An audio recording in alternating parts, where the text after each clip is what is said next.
Dans le cadre de l'entretien de leur qualification à la plongée opérationnelle, les plongeurs de combat du génie du 1er REG ont passé 2 semaines au centre amphibie du 2e régiment étranger de parachutistes à Calvi.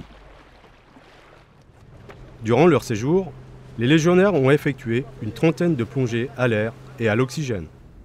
Véritable spécificité des plongeurs de l'armée de terre, cette technique de plongée en circuit fermé, permettant d'évoluer en toute discrétion, aurait été particulièrement travaillée.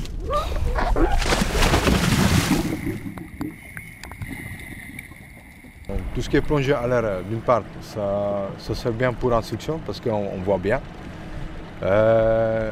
Tout ce qui est plongé à l'oxygène après, c'est dans notre emploi, tout simplement. Parce que tout ce qui est débarquement amphibie, donc approche discrète des plages, on veut reconnaître des objectifs terrestres, ce que les ouvrages d'art au-delà des plages.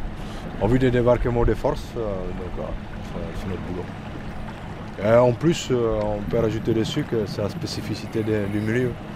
Il faut varier de plongées, ne pas toujours plonger dans le même endroit, dans le même milieu.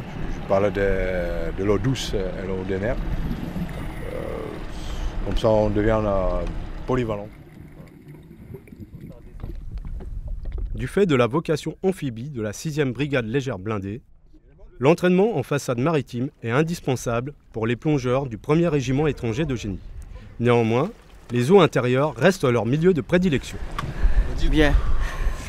C'est bien passé. Ainsi, de retour dans le Gard, ces derniers participeront à un exercice de franchissement sur le Rhône.